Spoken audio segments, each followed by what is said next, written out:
Hi అండి, అందరికీ నమస్కారం. అందరూ ఎలా ఉన్నారు? నేనైతే బాగున్నాను. మీరందరూ క్షేమంగా ఉండాలని కోరుతూ మీ స్వర్ణ శ్రీనివాసన్ అండి. ఇంతకు ముందు వీడియోలో ఈ వేసవి సెలవుల్లో కుకే సుబ్రహ్మణ్య స్వామిని దర్శించుకున్నామండి. మరుసటి రోజు ధర్మస్థానానికి వెళ్తున్నాము. అక్కడ విశేషాలు కొన్ని చూస్తామండి. ఇదండి ఈ వీడియో. ఇక్కడ మేము స్టే చేసిన రూమ్లో నుంచి వదిలేసి తర్వాత ధర్మస్థానానికి వెళ్తున్నామండి. ఇదో అండి వెళ్ళే దారిలో అయితే అక్కడ చూడండి ఈ పచ్చదనం ఎంత బాగుందో. అక్కడ ఒక తీగండి మొత్తము ఒక హెడ్జ్ లాగా అల్లుకొనేసిందండి. అది చాలా బాగుంది. అది మీకు కూడా చూపించాలని ఈ వీడియో తీస్తున్నాను. ఒకసారి చూసేయండి. ఇక్కడైతే మనము ధర్మస్థలానికి వచ్చేసాము. ఇక్కడ బస్ స్టాండ్లో వెహికల్ పెట్టేసి గుడిలోకి వెళ్తున్నామండి. ఇదండి ఎదురుగా కనిపించేది ధర్మస్థల పుణ్యక్షేత్రం అండి. ఈ ధర్మస్థల గుడి వచ్చి ఇదేనండి. ఇది కూడా కేరళ స్టైల్లోనే కట్టింటారు ఈ గుడి అంతా. మనకి ఇక్కడ ముందర కనిపిస్తుంది చూడండి, ఇదంతా టెంపులే. ఇక్కడ లోపల మధ్యలో నుంచి మనుషులు ఇటు సైడ్ వస్తూ ఉన్నారండి. లోపలికి వెళ్ళించి బయటకు వస్తున్నారు. అటు సైడ్ క్యూలో వెనక సైడ్ నుంచి వెళ్తాము. ఇక్కడ ముందర వచ్చే దారండి ఇది. ఇక్కడ ఈయనెవరు అడ్డం వచ్చాడండి. ఓకే అండి, చూడండి ఇంకా లోపలికి వెళ్తే మనకైతే కెమెరా అలవ్ లేదండి, అందుకని తీయలేదు. దర్శించుకున్న తర్వాత ఇంకా ధర్మస్థలంలో చాలా ఫేమస్ అయినటువంటి భోజనం అండి. ధర్మస్థలానికి వెళ్తే ఇక్కడ ఖచ్చితంగా మనం ఈ ప్రసాదం స్వీకరించాలి. ఇక్కడ భోజనశాల ఉంటుంది, పెద్దదిగా ఉంది. ఇదో చూడండి ఎంత పెద్ద భోజనశాలో. ధర్మస్థలానికి వెళ్ళినప్పుడైతే ఈ విధంగా మనం భోజనం చేసుకునే వస్తాము. ఇంకొకటండి, మేము ముందు వెళ్ళినప్పుడైతే కింద పీటలు వేసి ఆకులు వేసేవాళ్ళండి. ఇప్పుడైతే ఈ విధంగా పైననే తినడం అరేంజ్ చేసేసారు. దోండి ఫస్ట్ అయితే గోధుమ పాయసం వేశారండి. అక్కడంతా భోజనాలు చేసుకొని వచ్చేసామండి. తర్వాత ఇక్కడ మధ్య దారిలో అయితే బాహుబలి విగ్రహం ఉందండి. అక్కడ ఎదురుగా కనిపిస్తుందండి, ఇదే బాహుబలి విగ్రహము. ఒకే ఒక రాతి స్తూపంతోనే ఇంత పెద్ద విగ్రహాన్ని చెక్కారండి. ఇక్కడ చాలామంది వస్తారు. ఎదురుగా ఇక్కడ స్తూపం కూడా కనిపిస్తుందండి, దానికి కూడా ఒక విశేషం ఉంది. ఇక్కడ చూడండి విగ్రహం పాదాలు ఎంత పెద్దగా ఉన్నాయో. ఇది కూడా మనం చూడవలసిన ప్రదేశమేనండి. ఇక్కడ నేను చెప్పాను చూడండి స్తూపం అని. ఆ స్తూపం దగ్గర ఈ విధంగా అందరూ రూపాయి కాయిన్ నిలబెడుతున్నారండి. ఆ నేల మీద నిలబెడితే వాళ్ళు అనుకున్న కోరికలు తీరుతాయని చాలామంది భావిస్తూ ఉంటారు. కానీ ఇక్కడ చాలామంది ట్రై చేస్తున్నారండి.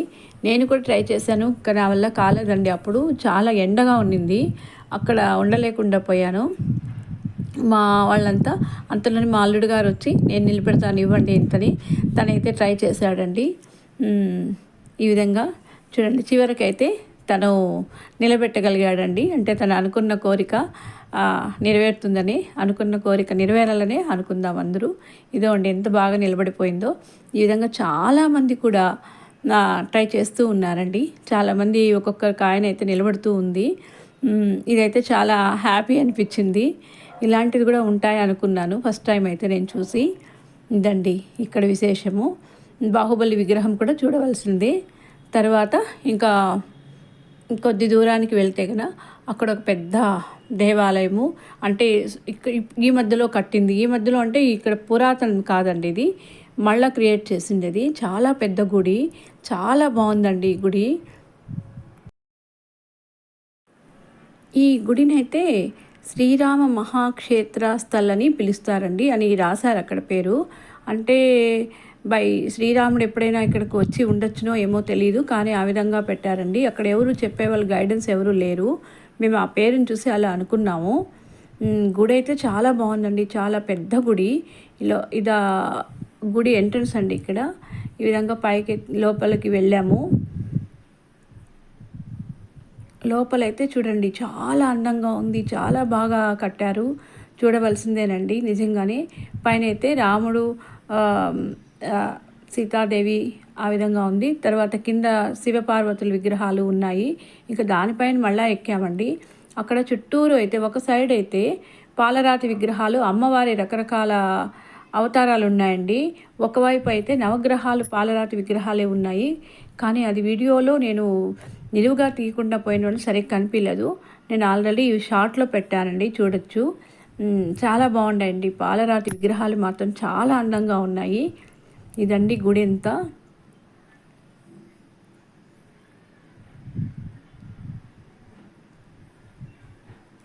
చాలా పెద్ద గుడి, చాలా అందమైన గుడి, చాలా ప్రశాంతంగా ఉంది. అటు సైడు ఒకవైపు నాగల రాళ్ళు పెట్టారండి. నాగదేవతల విగ్రహాలు కూడా ఉన్నాయి. అది కూడా మీకు చూపిస్తున్నాను.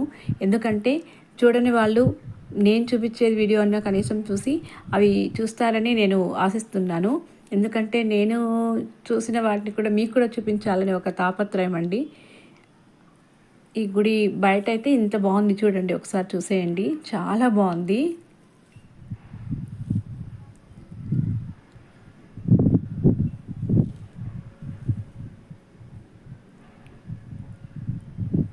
ఇదండి, దీన్ని శ్రీరామక్షేత్ర స్థలని చెప్తారు.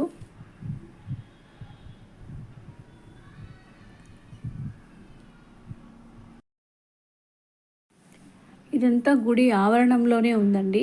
ఇక్కడ కూడా ఒక చిన్న టెంపుల్ ఉంది. ఇది కూడా చూడండి, ఇక్కడ గుడి పైన ఈ విధంగా దేవత విగ్రహాలు చెక్కారు. ఇక మేము వెళ్ళే దారిలో అయితే సుగంధ ద్రవ్యాలు అంటే చెక్క, లవంగాలు ఇవన్నీ కొనుక్కున్నామండి. కొంచెం కాస్ట్ అయితే తక్కువ. ఈ చెక్క అది ప్యాకెట్ కనిపిస్తుంది చూడండి, అదైతే ఓన్లీ 50 రూపీస్ అండి. మళ్ళా ఇలాచీ కూడా 100 రూపీస్కే ఉండింది. చాలా బాగున్నాయి. అంటే మనకి స్వచ్ఛంగా దొరుకుతాయి కదండి ఇక్కడైతే.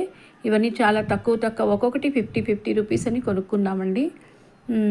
పర్వాలేదు, కొనుక్కోవచ్చు.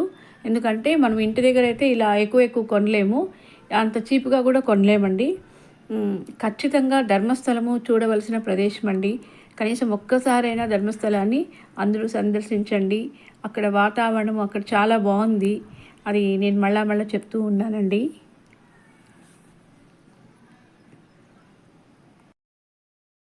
ఇంకా అక్కడి నుంచి అయితే ప్రాణమయ్యి సౌత్ కడ శ్రీ గణేష టెంపుల్కి అయితే వెళ్ళామండి. చాలా ఫేమస్ అక్కడ. ఈ సౌత్ కడ శ్రీ గణేష్ మహాగణేష్కి ఆ టెంపుల్ని ప్రతి ఒక్కరూ చూడవలసిందేనంటండి. అక్కడ ఏమంటే గంటలు కట్టారండి మొత్తము గుడి అంతా. అంటే మనం ఏదైనా కోరిక అనుకున్నప్పుడు ఆ గంట కట్టేసి దేవుడికి అభిషేకం చేపిస్తే తప్పకుండా నెరవేరుతుందని అక్కడ ప్రజల విశ్వాసము.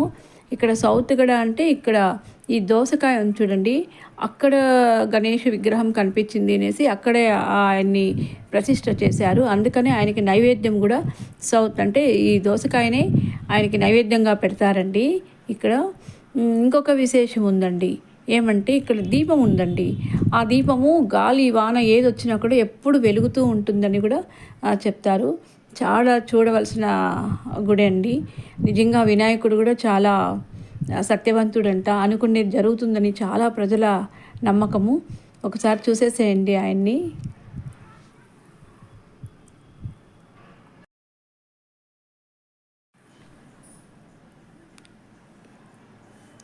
ఇదండి ఆయన దివ్య మంగళ స్వరూపాన్ని దర్శించుకొని నమస్కరించుకోండి.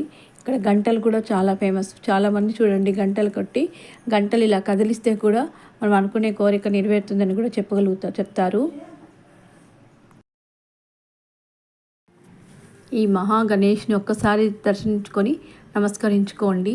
చాలా బాగుంది, చూడవలసిన ప్రదేశమేనండి ఇది కూడా.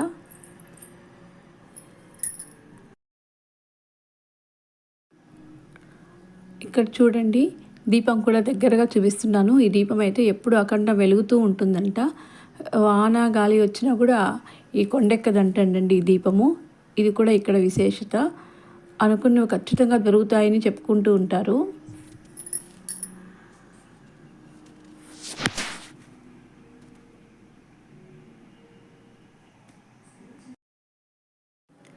ఇంకా ఇక్కడైతే భగవంతునికి ప్రసాదం పెడతారండి. ఆ ప్రసాదం ఏమంటే ఉప్మాను అటుకులు, ఆ ఉప్మా టైప్లో ఉంటుందండి. మజ్జిగ వేస్తారండి అటుకులు ఉప్మాలకి. కన్నా చాలా బాగుందండి టేస్టు. నిజంగా అందరూ తిన్నామండి. ప్రతి గుళ్ళోని ఈ విధంగా ప్రసాదం మాత్రం వదలకుండా తిన్నాము. ఎందుకంటే ఆ అవకాశం మళ్ళీ వస్తుందో రాదో అని. తర్వాత తిరిగి బయలుదేరామండి. మంగళగిరి బీచ్కి వెళ్ళాలనుకున్నాం కానీ మళ్ళీ కుదరలేదు. తర్వాత అట్లే వెళ్ళాం. తిరిగి వెళ్తూ దారిలోనే ఒక చిన్న వాటర్ ఫాల్ వచ్చిందండి. అక్కడైతే బాగా పిల్లలు ఎంజాయ్ చేశారు. ఇదోనండి చిన్న వాటర్ ఫాల్, చాలా బాగా ఉంది అది కూడా. కొంతసేపు పిల్లలంతా అక్కడ ఆడుకొని ఫొటోస్ తీసుకున్నారు. ఒకటండి, ఇప్పుడు ఈ జలపాతం ఇలా వాటర్ పైనుంచి కింద పడుతూ ఉంటుంది కదండి నీళ్ళు. ఈ జలపాతం చూస్తే మీకేమనిపిస్తుందో తెలియదు కానీ నాకైతే ఏమనిపిస్తుందో చెప్పనా అండి? ఏం లేదండి, మనలో చాలా ఆనందమైందనుకోండి. ఆనందాన్ని ఎలా వ్యక్తపరచడము, ఆ వ్యక్తపరచడం ఎలా అంటే, నాకైతే ఈ జలపాతం కిందకి జాలువారుతూ ఉంటుంది కదండి, ఆ జలపాతాన్ని చూపించి నా ఆనందం ఇంత ఆనందంగా ఉంది అని చెప్పగలుగుతానండి. ఇదైతే నేను చాలా ఏళ్ల నుంచి అనుకుంటూ ఉన్నాను. నాలో ఎక్కువ ఆనందం కలిగితే ఈ జలపాతం, ఆ నీళ్లు చూడండి ఒకసారి పైనుంచి ఎంత ఆనందంగా కింద పడుతూ ఉంటాయి కదా, జలపాతం జాలువారుతూ. వాటిని చూసి అంత ఆనందంగా ఉండాలని చెప్పొచ్చండి. చూడండి ఆ నీళ్ళు ఒక్కసారి, నా ఆనందం అంతా ఇంత బాగుంది అంటే ఆ జలపాతం లాగా ఉంది అని చెప్పచ్చు. నేనైతే అదే అనుకుంటాను. ఇదండి మా వేసవి సెలవుల టూరు.